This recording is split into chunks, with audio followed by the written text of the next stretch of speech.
Hey, what's up, everybody? And I want to welcome you to a special top 12 list. I haven't done one of these in a while, and if this is in multiple parts, I apologize. But this is, as you can see right there, the top 12 Disney Afternoon females.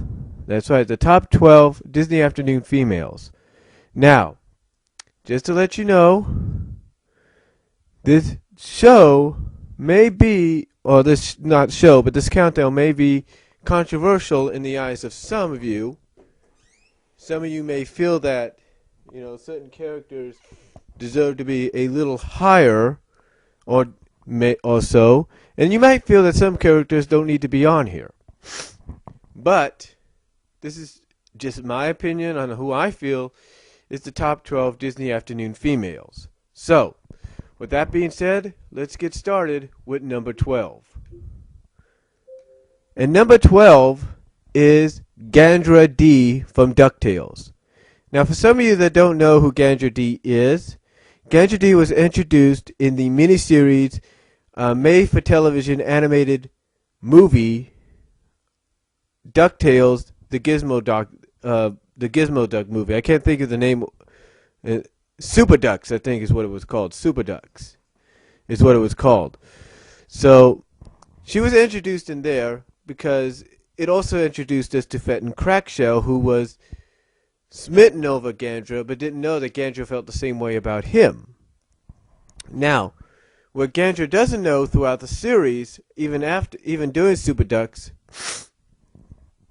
is Fenton is indeed the new hero in town, Gizmo Duck. That Gizmo Duck and Fenton are the same person.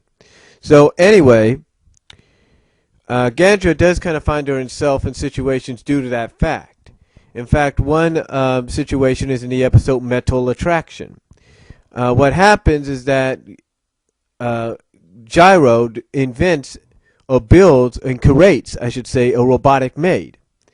Now this robotic maid, after being installed with some human emotions and feelings, falls for Gizmo Duck when Fenton has to come over to Scrooge's mansion and help him out at the money bin. So basically she falls for Gizmo Duck.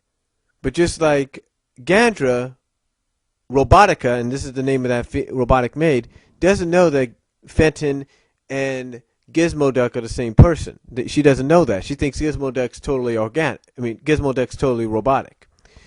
So anyway, long story short, because Fenton, as Gizmo Duck, doesn't want to, go study with her or anything, or go steady with her, she blows a fuse, starts losing it, and then by trying to find out who could be this other woman, she overhears Scrooge trying to call Fenton, as Gizmo Duck. She overhears Scrooge trying to call Fenton or Gizmo Duck, or whatever you want to say, and then assumes that after Scrooge hangs up the phone and then figures he has to be at Gandra D's, she assumes Gandra is the other woman. Now, this is true, but it's not true in Fenton's alter ego. Case, it's true for Fenton that Gandra is the other woman, but not for his alter ego Gizmo Duck. So anyway, long story short, Fenton as Gizmo Duck has to help save Gandra from nearly getting blown to pieces. But still, Gandra doesn't know that both are the same person. So anyway, but even though she does have some time in there, she also, the thing is, here's what's funny about Gandra. The other episode that she was sort of a co-star in was The Duck That Knew Too Much. And we find out towards the end of the episode, or as we get towards the end of the episode, that she knows robotic espionage electronics, or espionage robotics, or whatever you want to call it, because it's a class that apparently the college that she goes to at night for night classes, the class that she wanted to get in, which was I think nail polishing or something, was booked, filled out, full, if you will. So the only one that was open was robotic espionage or espionage robotics. So she does kind of help out a little bit in that episode. That does show she has potential to help out and be more than just, a pretty face and more than just a damsel in distress and stuff like that. And honestly, it shows me that if Disney wanted to continue with the series, that she could have definitely been more than just the damsel in the pretty face, because she proved that in that episode, and when she did that whole robotic espionage thing, when she figured out that machine from within. So, I believe, honestly, she could have definitely provided more than just being eye candy, if you will, for Fenton and for anybody else. And I believe, honestly, if they wanted to continue the series, she could have been a female version of Gizmodeck. She could have been the female Gizmodeck. Well, anyway, even though she didn't really do much, she still contributed in some ways, and that's why she is number 12 on this list. Starting it out, that is.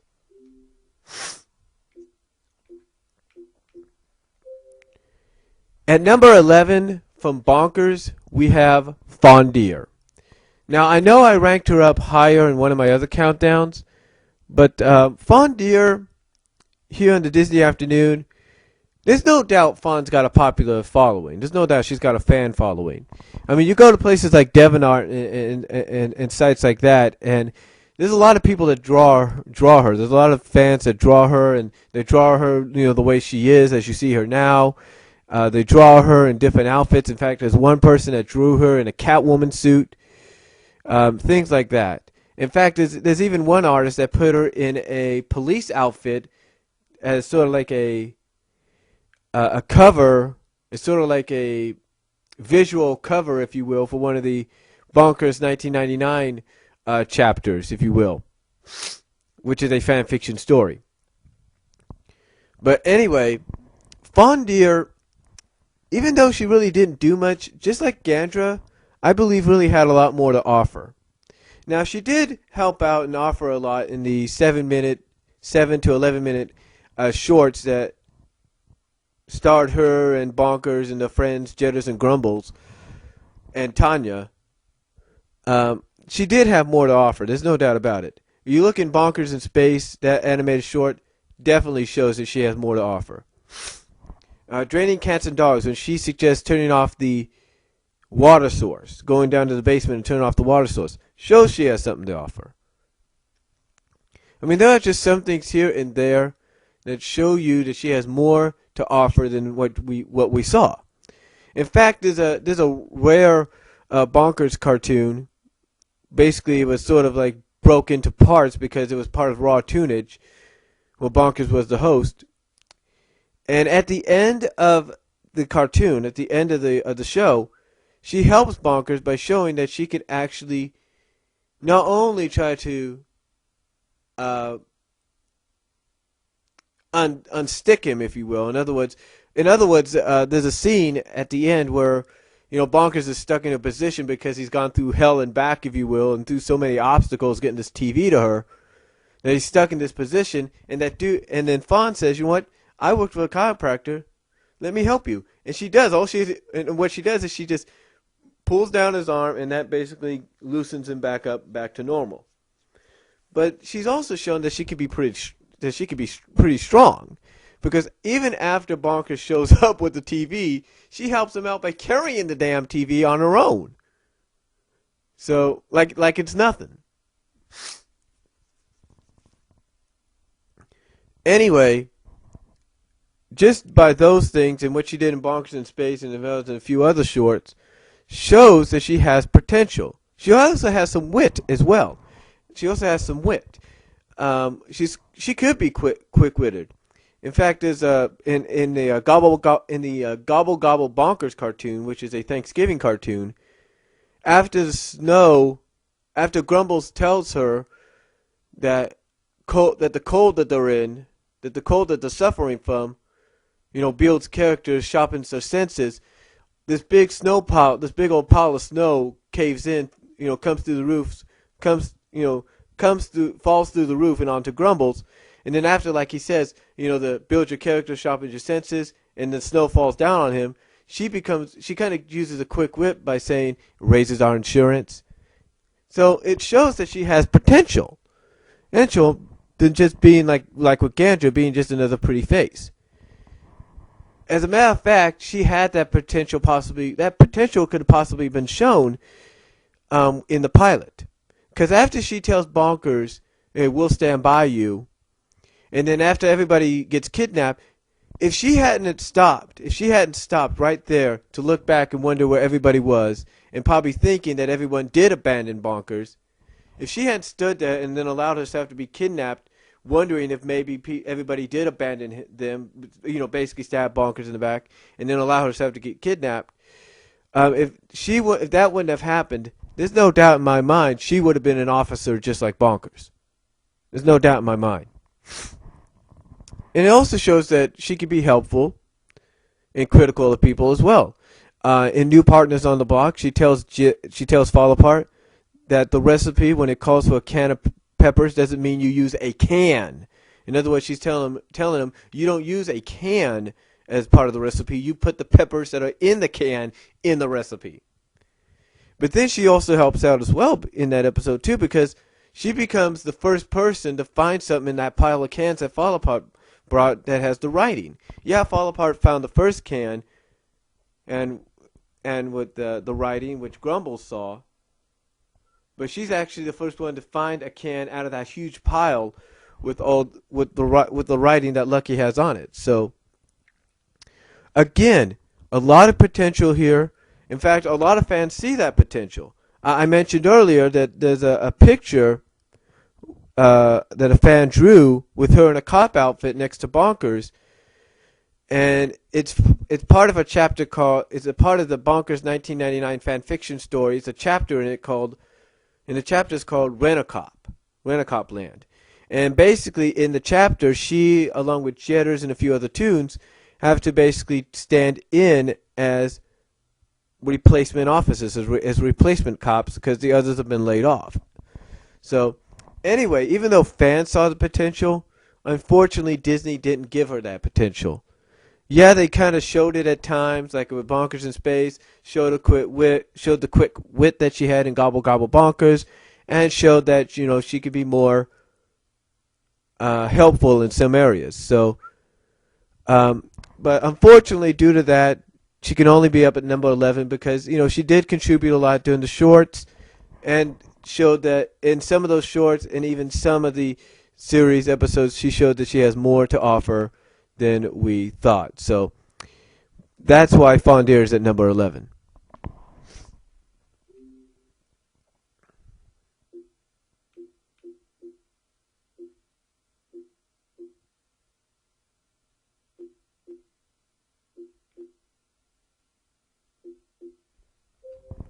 At number 10, again, this may be controversial for some people. At number 10 is Morgana Macabre from Darkwing Duck. Morgana, let me just say this. She may not have appeared as much in Darkwing Duck as we would hope for, but I can tell you this. When she did appear, this girl could go. I mean, this girl had attitude. She had power. She had it all. The unfortunate thing was she only appeared in, I think, maybe what? 1, 2, 3, 6 episodes. Maybe 6 or 7 maybe 6 episodes. I don't know how many episodes she appeared in. She appeared in her debut episode. She appeared in Ghoul of My Dreams. She appeared in the 2-parter Justice Ducks. My Valentine Ghoul, which was, I think, okay, wait a minute. Her debut episode, Ghoul of My Dreams, the 2 Justice Duck episodes, which were 4 right there.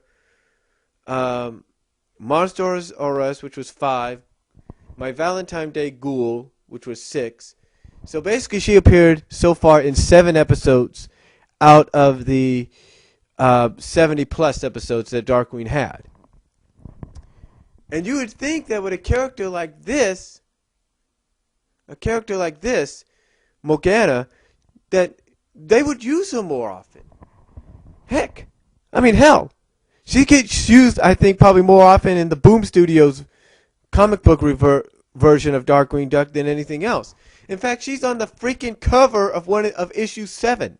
She's on the freaking cover of issue 7, battling it out, the sorcerer with with uh with magica, dispel.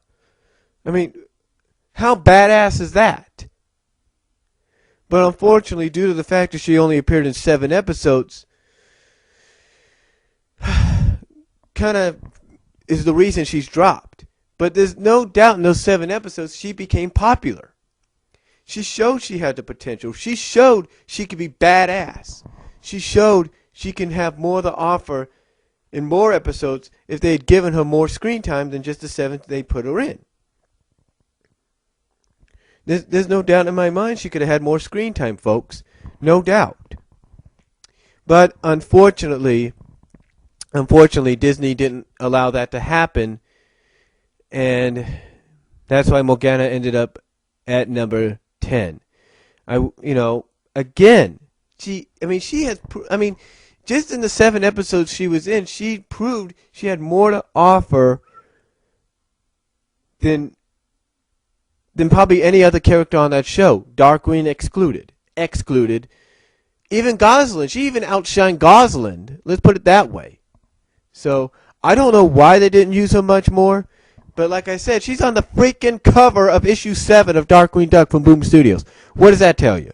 And it's a badass cover with her battling it out with Magica Dispel. But again, she even outshined Gosling, who became a popular character because of Darkwing Duck. She even outshined her in some ways, and I think many people would agree. But again, unfortunately, Disney did not give her the opportunity to appear in more episodes, which I think would have really benefited her. But still, she cracks the top 10 at number 10 of the top 12 Disney Afternoon females, in my opinion.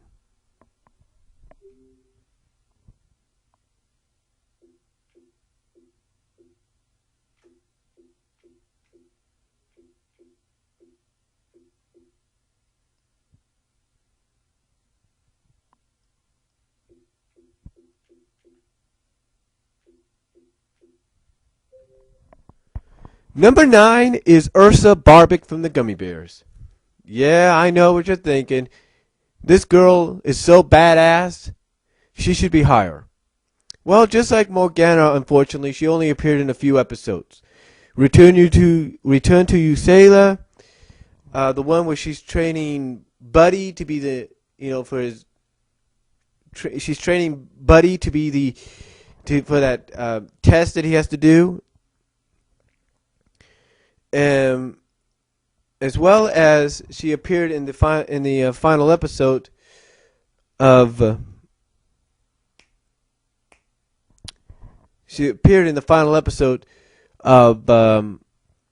King Inkthorn miniseries, the final episode of the Gummy Bears. Unfortunately, she did not appear in anything else. All I know is she did about 3 or 4, maybe 5 episodes. Now, I know you're thinking, well, wait a minute, that's less than Morgana. Morgana should be higher. That is true, but here's the thing. Morgana, 7 episodes and everything, that's true. But with Ursa basically came before Morgana. And Ursa was the first, as far as I'm concerned, the first badass female that Disney ever had.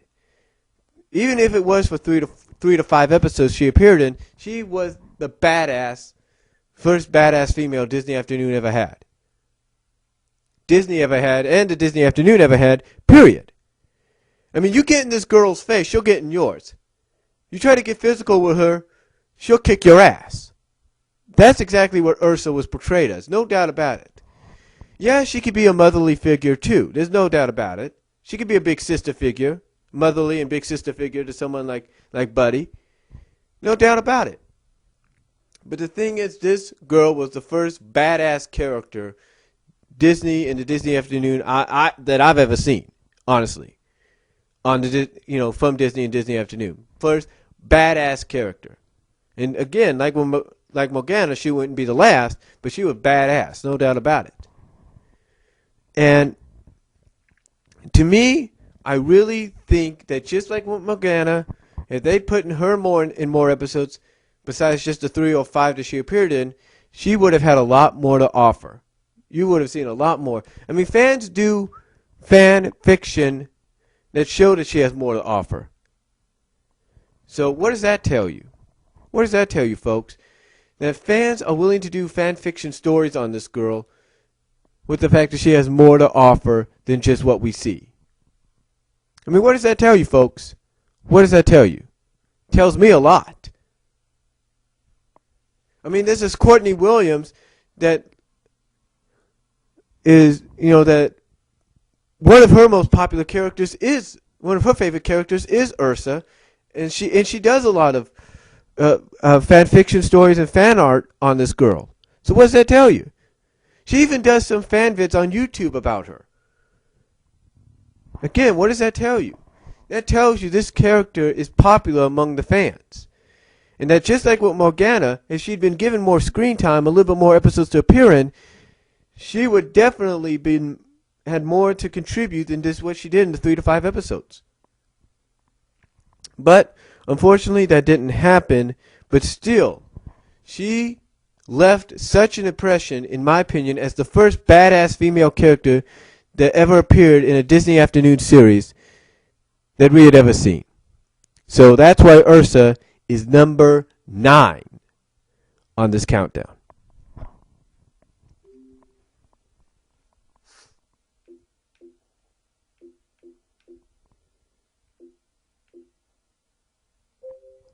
Number 8, this is from Bonkers as well. Number 8 is Miranda Wright.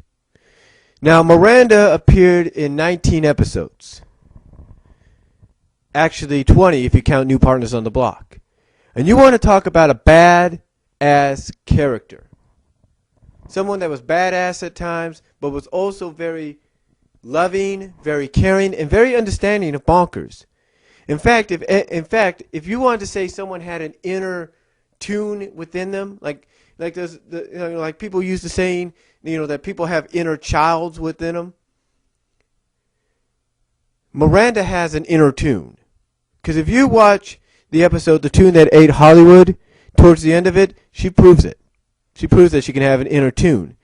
In fact, if they would have done an episode to where Miranda would go in a machine that temporarily turns humans into tunes, and she would go in there and come out maybe as a female feline tune version of herself, there's potential right there. But of course that never happened.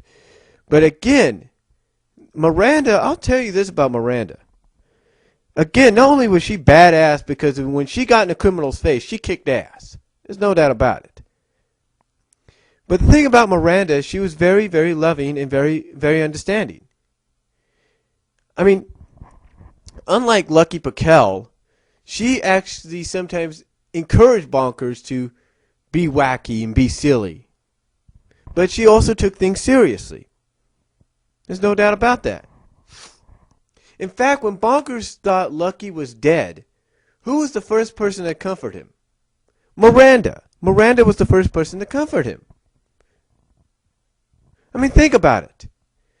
Out of all the characters in the Bonkers series, she was the first one.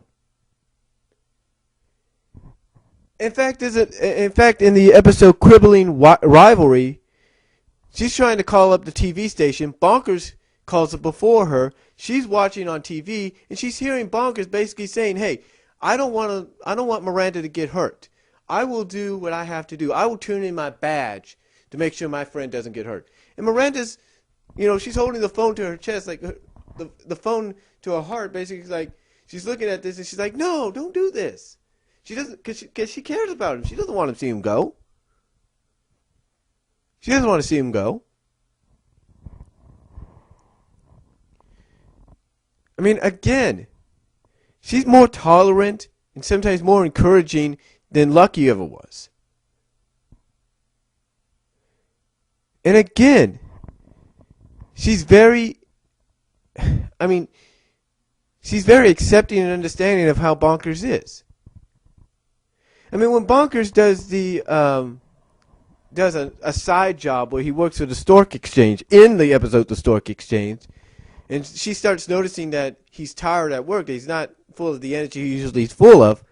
That's when she figures it out. But she doesn't get on his case and say, well, you shouldn't be doing this. You should quit that job. She doesn't do that. She just tells him, well, you got to be careful and don't let, like the boss, Sergeant Grading, find out. I mean, what more can you ask out of a character, even for 19 episodes? Especially when you hear that this character was originally slated for the whole 65. I mean, what more can you ask? I can't think of much. I mean, she even trusts the welfare of her nephew in Bonker's hands. What does that tell you? What does that tell you, folks? Tells you a lot. Tells you a lot. To me, it tells me a lot. Tells me definitely a lot. I mean,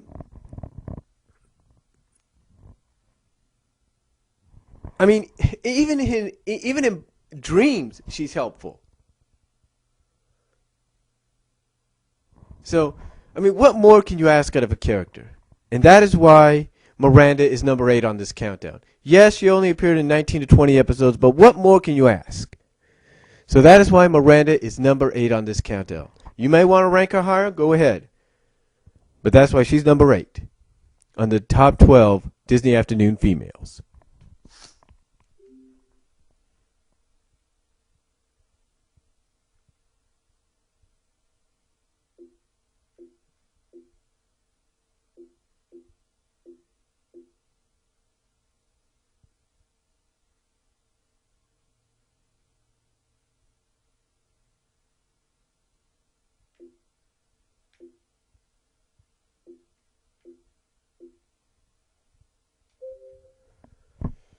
Number 7.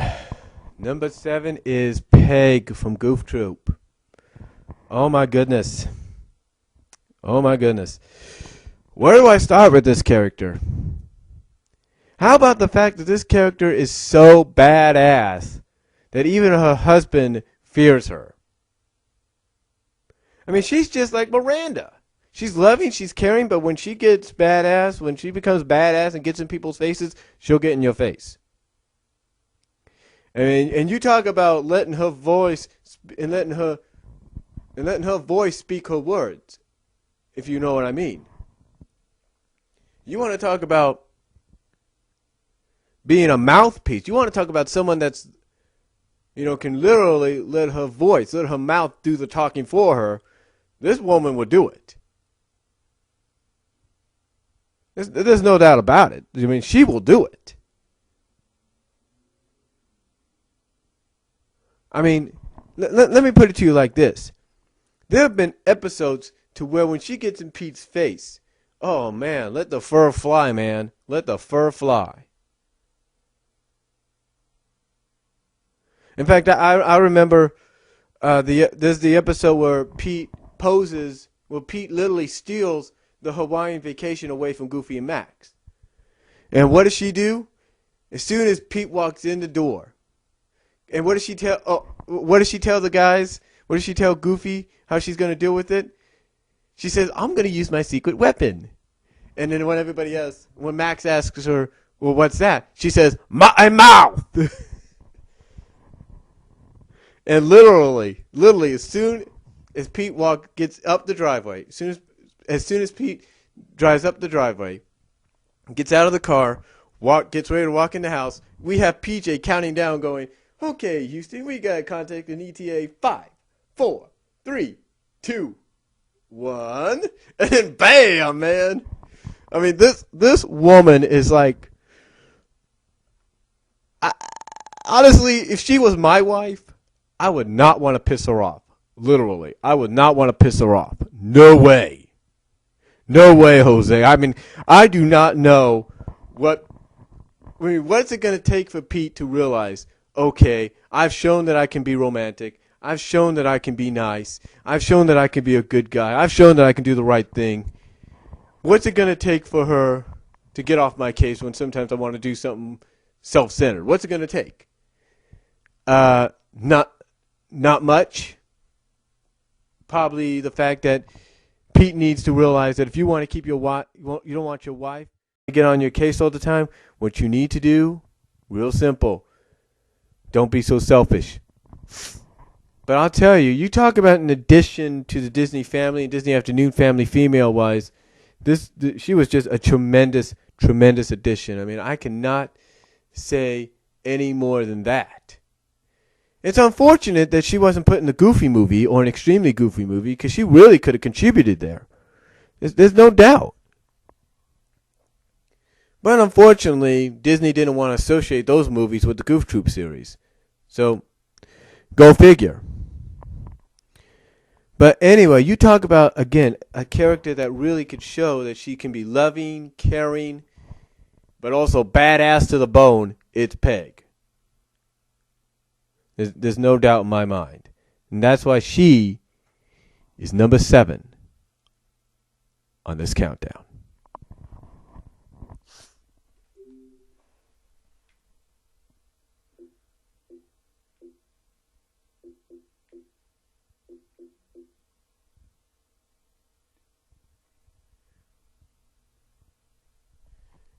Okay, next up, ladies and gentlemen, number 6 is Sunny Gummy from Gummy Bears.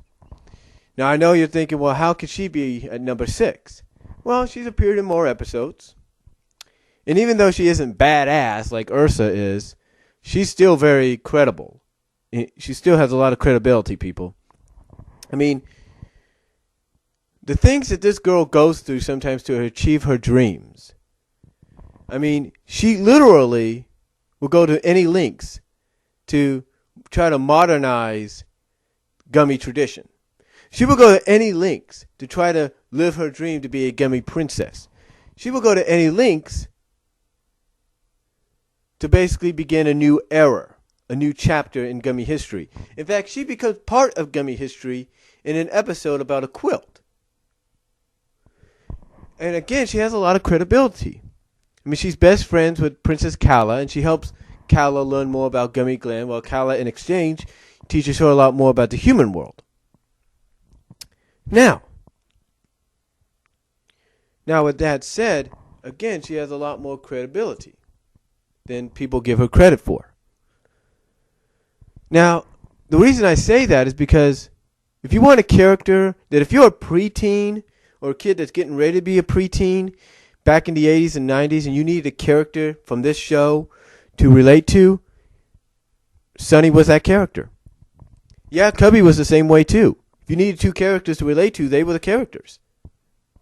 But again, Sunny has proven that she'll go to any lengths to achieve her dreams, aims to kind of add a new, unique twist on history and tradition.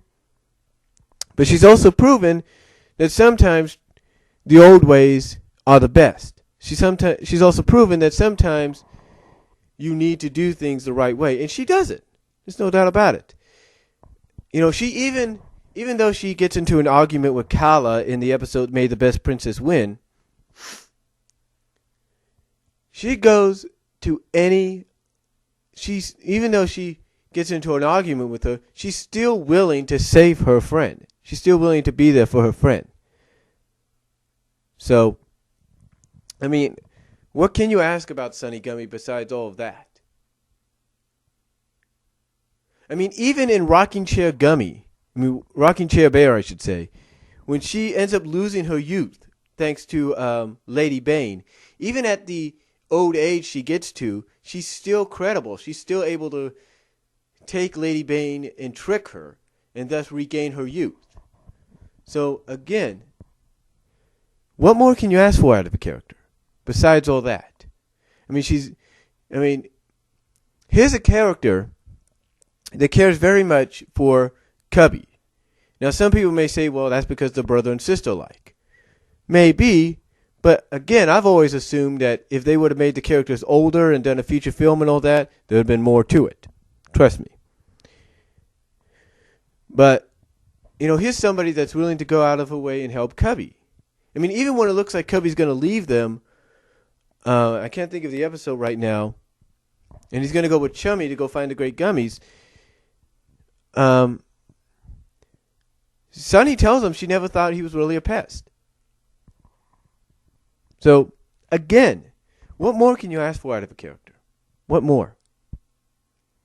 So that's why Sunny Gummy is number 6 on this countdown.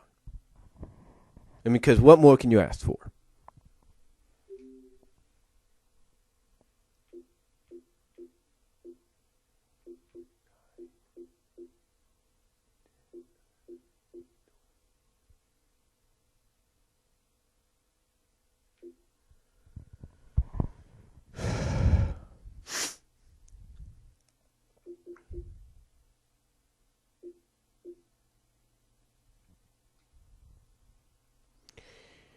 All right.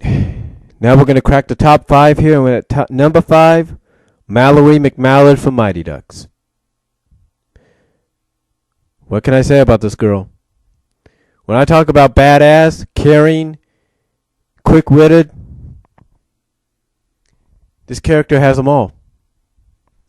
Literally. She takes her job as part of the team serious. She can be very quick-wit when it comes to making jokes if she wants to. And my God, you talk about badass in crime fighting and as a hockey player, this girl's got the whole package. This girl's got the whole package. I mean, what more can you ask out of a character? I mean, what more? I mean, in the episode Buzz Blitzman, Mighty Duck, at first she's very hard and everything, and she doesn't want to have anything to do with this kid. But then when she realizes she messed up, if you will, and then hears why Buzz wants to be around her and the others, only then does she have a change of heart and realize maybe she can relate with this kid in some way. Especially when she finds out that he was the one responsible for creating her favorite bubble gum. So, but again, I mean, this character has all the traits of being one of the best female characters Disney Afternoon has ever produced. Did she appear in all the episodes? A majority of them, yes. A majority of them she did appear in. I mean, maybe there was 1 or 2 she didn't appear in, or even 3, but she appeared in a majority of them. And she really contributed a lot in those episodes. There's no doubt about it. So, what more can you ask from someone that has everything, total package-wise? And that's why, as we crack the top 5 here on this top 12 countdown, we crack it open, big time, with Mallory from the Mighty Ducks.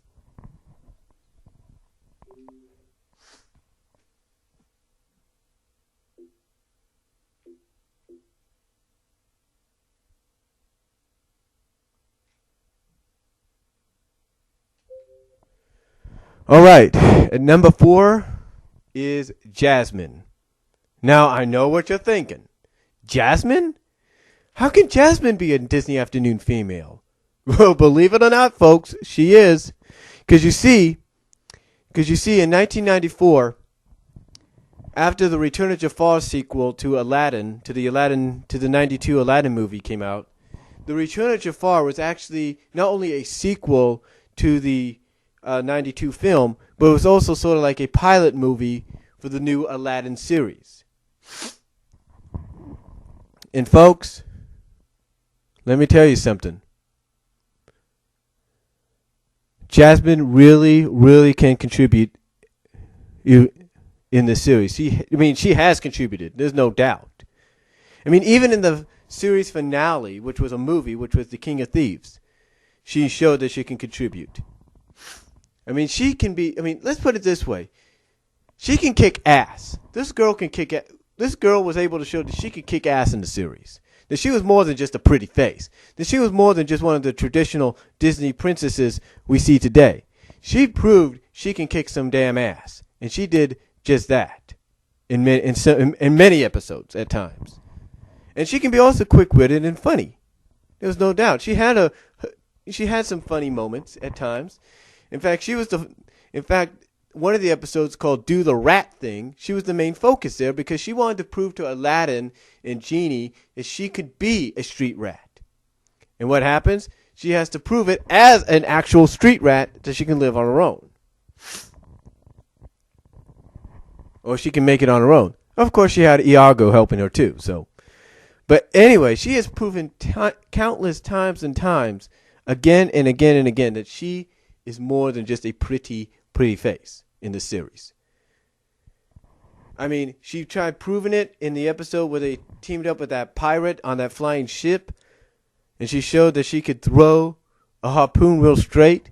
I mean, she even made fun of her. She even mocked herself when she got lost in the desert, or actually the captain put her in the desert because he felt she was too much of a risk. She even marks herself by saying, "Oh, look, I can, like, Aladdin can't save the kingdom without me. Oh, look, I can throw a harpoon." I mean, literally, if that doesn't crack you up at times, something like that doesn't crack you up, I don't know what does. I mean, she has really proven she can adapt to any situation too. There was an episode where she turned into this Naga-like snake-like creature, and she showed that even though she wanted to get away from everybody because she didn't want to hurt anybody, she showed that she could adapt to that situation. Just like with Do the Rat Thing, she showed that she can adapt to that situation. I mean, I don't know how many times this girl has shown that she could contribute in many ways and adapt in many ways, but she has. And I don't know what else I could say about it. I mean, she has done more in that. I mean, she has done more than any other princess I know of. Even more than Ariel, and when she had her series, she did more than Ariel. So what more can you say than Jasmine has indeed proven that not only can she be a traditional Disney princess, but she is definitely worthy of being a top 12 Disney Afternoon female, especially a top 5 Disney Afternoon female, and that is Jasmine from Aladdin.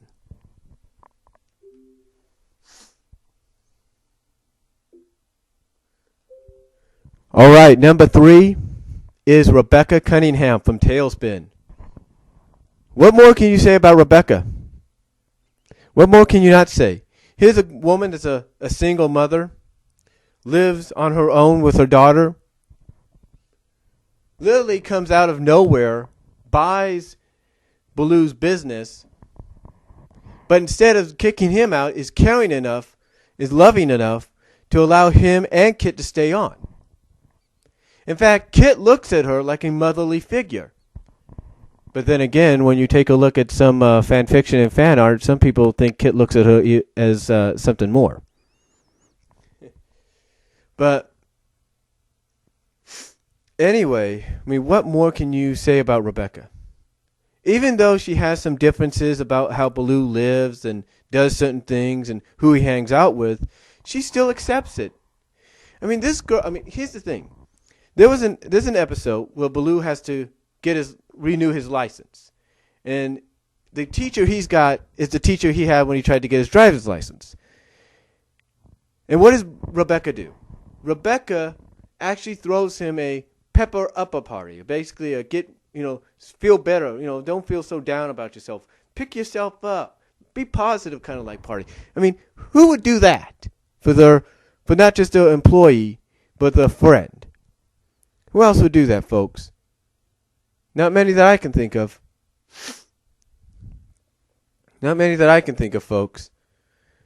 But Rebecca, she did that. She did that. She's even got. Okay. The episode bringing down Babyface. She goes to lengths to help Baloo by dressing up, by changing her hairstyle, putting on a sparkly dress, boas, lipstick, eyeshadow. Of course, at the time, this was sort of traditional in Disney afternoon cartoons. I mean, you talk about links she can go to. And you know what? Not only is she a single mother, Not only is she an owner of her own business, but she can fly a damn plane. I mean, this picture right here is the first episode. That book she has in her hand, that book she has was, she thought at first would help her learn, but she actually learns from now on by learning from Baloo. But the thing is, she can fly a damn plane. And she's even admitted at times when she thinks she's right, she finds out she's wrong, and she's admitted it. How many more people can say that? And the links, and here's the links, and here's the thing. The links she'll go to save her daughter. Mommy for a Day. She literally, without a board, for the first time, it's not the last, but for the first time, straps that rope that they have in the back of the plane, opens up the damn doors, and shoo, gets herself sucked out just to save her daughter. She does the same thing in The Incredible Shrinking Molly. She does that, and that's where she also has a little bit of quick wit as well, some very humorous quick wit. Because after she, opens up the doors and, again, just like she did in Mommy for a Day, allows herself to be sucked out, what happens? Baloo tells her, hang on, and then all of a sudden here she comes around to his side of the window, or his side of the plane, and says, she knocks on the window and says, I don't let him go. It's really funny. I mean, I don't know what more you could say about it, about the character like Rebecca, except she has contributed so much to the series. I mean, literally,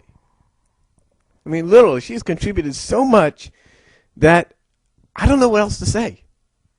Except if you wanted a boss to work for, someone that was strict, was firm, but was so tolerant of who you are and how you lived, but still cared enough about you to throw you a pick-her-upper party, to help you out in a situation like clearing your name. If you wanted somebody that was willing to put their life on the line for their daughter, or even their friends in the way she does, here she is, Rebecca Cunningham. What more can you say from a character that has earned the right at being number 3 on this top 12 countdown?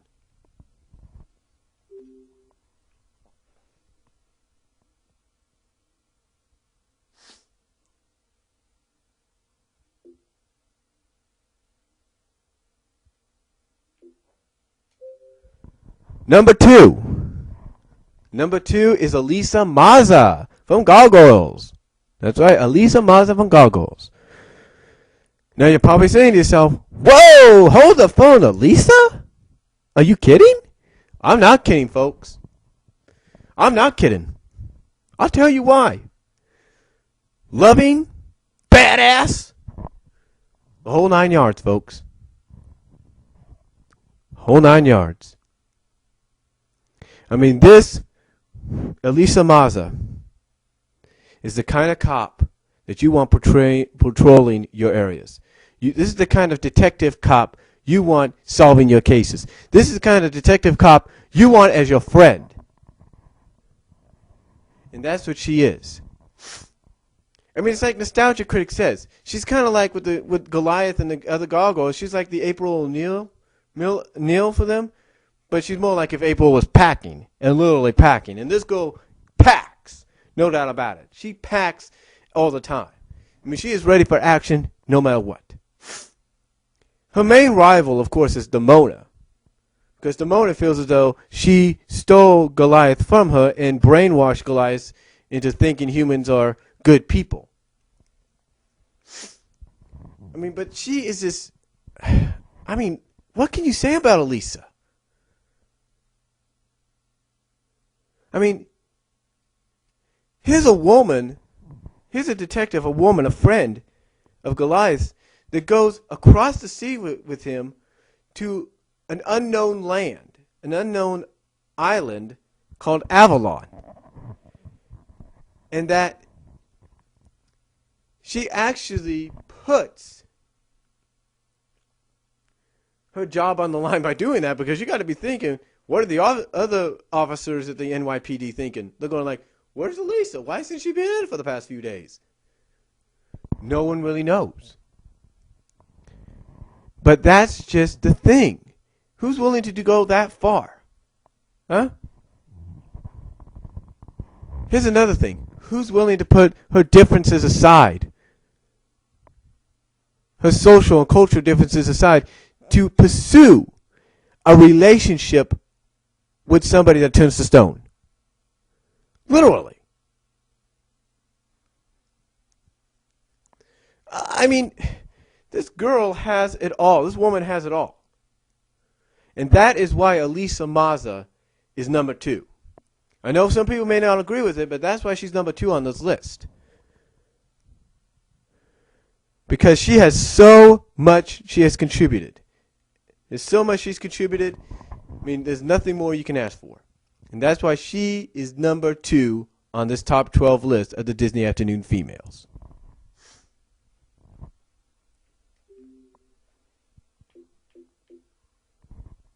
And at number 1, you probably only know this was coming.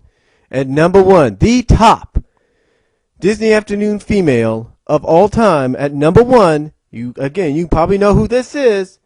She has a huge fan base. People love this character. You can go to street corners and everything and ask who this character is, and they will tell you, Gadget Hack Wrench. That's right. And you know what? I'm not the only one that would put her at number 1 on a list like this. I mean, from the first time she appeared in the 3rd part of To the Rescue, she had a fan base like no other.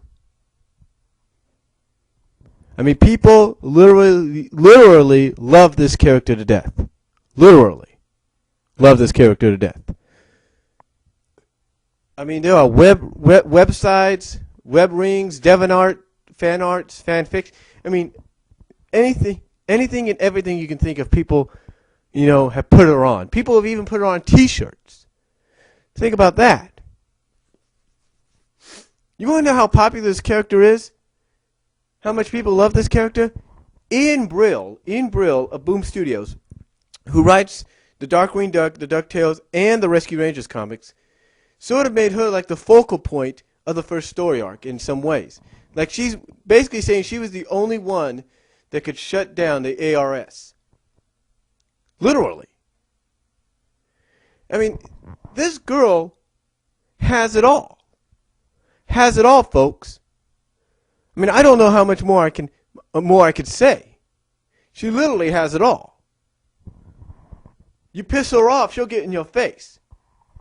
Heck, I remember in Dirty Rotten Diapers, when Chip says, let's do it Gadget's way, Monterey's asking her, what do you suggest? Or what do you think, Gadge? Or Love, or whatever he calls her. And you know what her response is? When Chip says, let's do it Gadget's way, and Monterey asks her what her thoughts are, she says, trash the brat.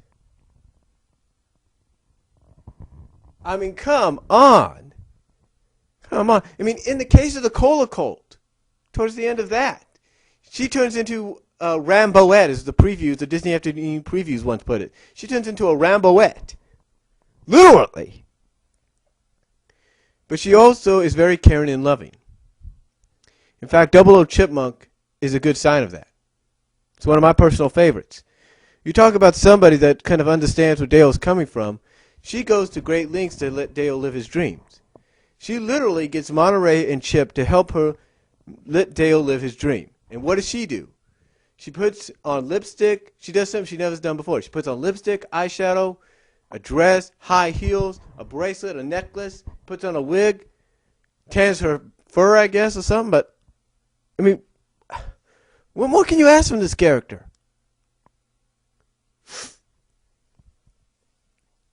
And, what makes her funny sometimes is, what makes her funny and popular is just who she is and how she acts. One of her most humorous comedic traits is when she says no problems. And then literally everybody has to duck for shelter because when she says that, the exact opposite happens. And then another thing that makes her funny and popular is when she starts rambling on. It gets on Monterey's nerves. She's like, hey, okay, whatever. Like in Shell Shock, that episode, towards the end, she's like, well, she's telling Monty, see, I told you they'd be less crabby because the shell's back. Back? Well, back in the back, I mean, there's still cabs in it, but, I mean, literally. Just like that. I mean, I'll tell you. I mean, what more can you ask from a character like that? I mean, she is definitely, oh my gosh. Not one episode has she ever missed. Not one episode has ever been seen without her. I mean, what more can you ask? What more can you ask from the #1 Disney afternoon female of all time, in my opinion, Gadget Hackwrench? What can you ask? Not much. And that's why she has this top spot. And that, my friends, is my top 12 countdown of the top 12 Disney afternoon females. I know it's controversial, maybe. Some of you may have a difference of opinion. But it's my countdown. Say of it what you will. I apologize for this being in multiple parts. But I hope you enjoyed this video. And I'll talk to you later.